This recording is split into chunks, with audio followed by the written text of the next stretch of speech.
Reactor, online. Sensors, online. Weapons, online.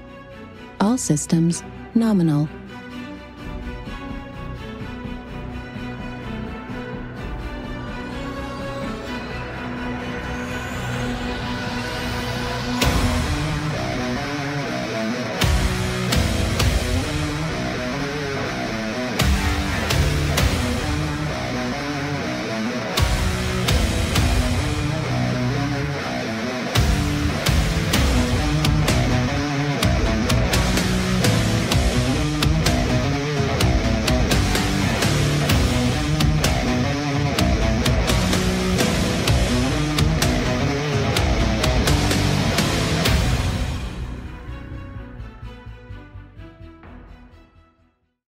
Hello everybody, Average Gamer. Welcome to another Let's Talk Mechwarrior Online. In this episode, how Mechwarrior Online could possibly, I only say possibly because it's just an idea, include the subscription model into their current gameplay, or game system itself.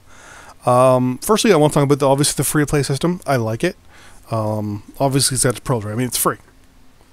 I also get to maximize my dollar value. If I put $1 in, I know exactly what I'm getting, right? It's like some games where, you spend 60 bucks and you're like, well, I'm not going to do this. I'm not going to do that. So, what's the point? So, you got to get to maximize and minimize your dollar. Minimize your risk to your dollar value, right? Which is pretty good. Obviously, there's cons, right? I mean, you're kind of limited if you don't spend money. You're handicapped to a certain point when it comes to earnings. You see, for example, mech base, you can earn them for free through like the faction play and all that stuff, but it takes a long time to earn them. So I mean, you're not limited to the amount of robots you get, but you're limited to your in-game earning, we'll say. You're kind of handicapped.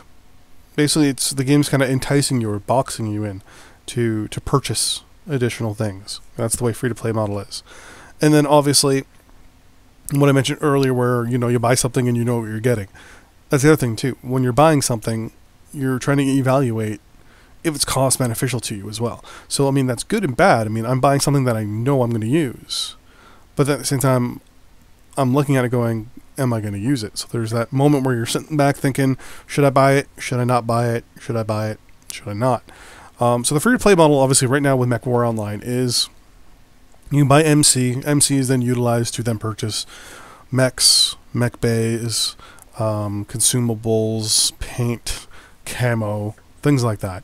You can buy stuff for just straight out cash on the website, obviously, and this is the classic free-to-play method. Now, mind you, the Mechwarrior does it a little differently, where pretty much anything that you can purchase, other than cosmetics like your paint and your camo and your hero mechs, everything, all of this stuff. So your consumables, your modules, your mechs, can all be earned in the game, even the mech bays. I've done a video before where I've added up how many mech bays you can actually earn, and you can actually earn in the game for free, not including special events, more mech bays than there actually is mechs currently in the game. I believe there's 200 and something mechs. I'd have to go back to the video to try and figure it out, but it was about 20. You can earn 20 more mech bays than there are mechs in the game, which in my eyes is really good. And they're constantly rolling out more and more mechs. So that's something that's kind of good and bad, right? And obviously there's the events that give you free stuff. So the way Mechwarrior Online, obviously, as I mentioned, does it differently, where a mech comes out and you can buy it for free or spend money on it, and then later on, it's available to everybody. I like that. I like the fact that it's pretty much free for everybody. You're basically paying to get something earlier than everybody else. Unlike, say, for example, World of Tanks, where a tank comes out, it's free for everyone right off the hop. There you go. But then they also have premium tanks, which have massive bonuses to, like, for example, armor and certain weapons, and they only play against certain other vehicles, certain other tiers of vehicles, and things like that. And it's kind of unfair to a point, right? I don't want to say it's pay to win. I mean, you're paying for an advantage, basically, for a lot of them. And obviously some of them, there's no advantage whatsoever. Armored Warfare, it's the same thing. You're paying for advantages on some of the tanks there as well.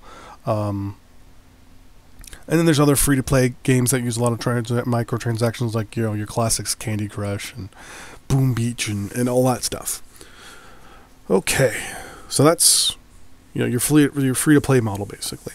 Players are limited to a certain point and kind of hindered just enough that they are going to push towards spending money a little bit. Now, the subscription model.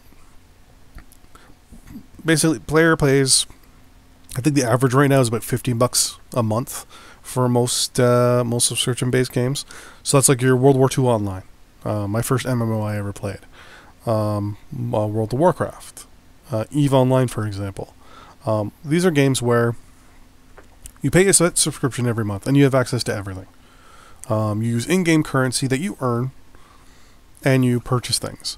Mechwarrior Online, to be honest with you, is very close to being able to do this.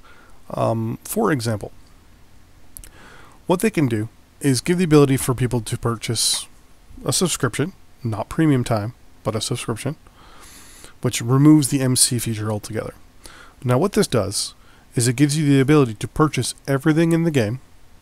Camo, hero mechs, well, not hero mechs, but camo, colors, mech bays, consumables, everything through C-bills. The player also then gets a C-bill boost.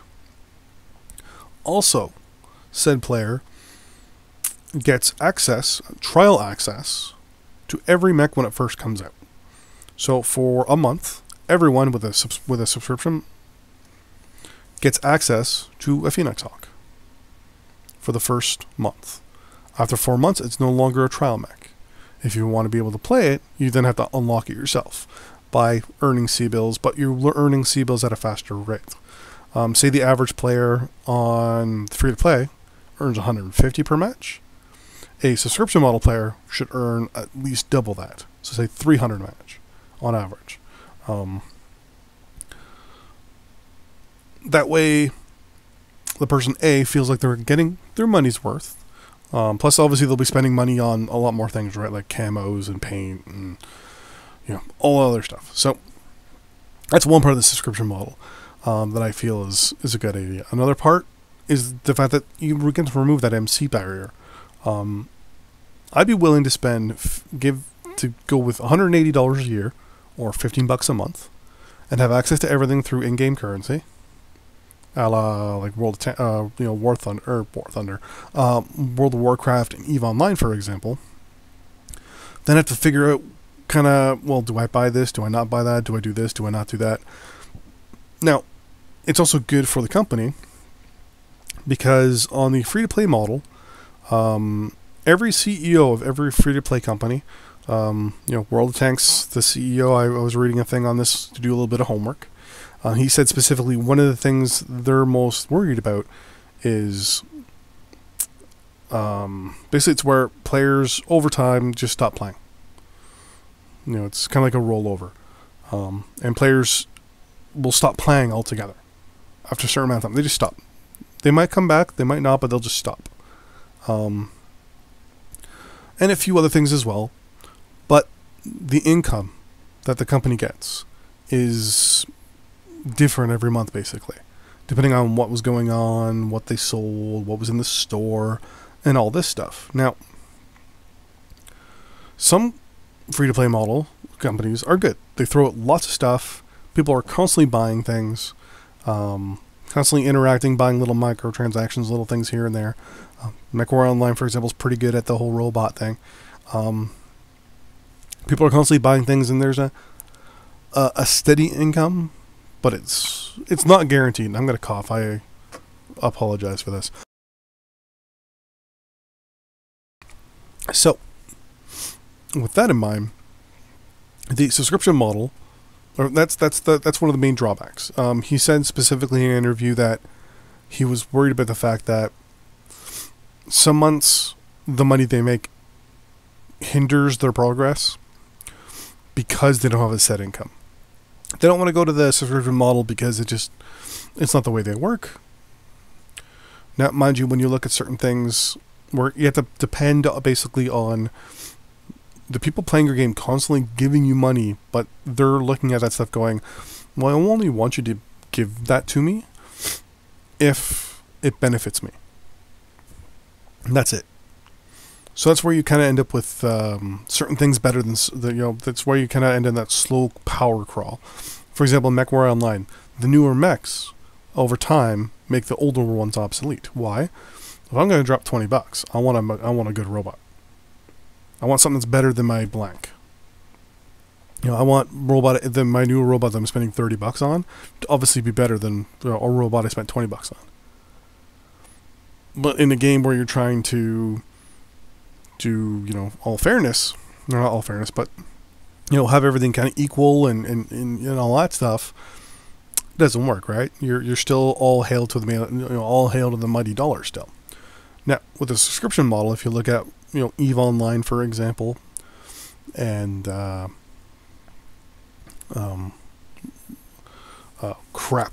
one with I was going to say Avalon, or Azeroth, wow, World of Warcraft. They go on the subscription model. And obviously World of Warcraft at the beginning does the whole free-to-play part. Like, it's just free. Get to a certain point, it's like, okay, if you want to go beyond this, pay me. But they have that steady income. So they know they can sit back for a couple months, bring the money in, design where they're going to go, and go from there. Be like, okay, over the next couple months, these are the points we want to hit for our next patch. They can relax. They won't have someone sitting back going, oh, hold on, sales in month 2 were too low because no one bought the orc, black armor set that came out. So unfortunately, and also our sales for our gold is down for that specific month. So you actually have to cut out the following features, or the features are going out as is, and we'll develop them later in a couple months when we have the money. Which is sometimes what I feel Mechwarrior Online does. Depending on what's being purchased, I've noticed, you can see if 2 or 3 months down the road, if they've made enough money for stuff, they'll do something. In my eyes, I feel the subscription model takes a little pressure off the developer. It gives them also the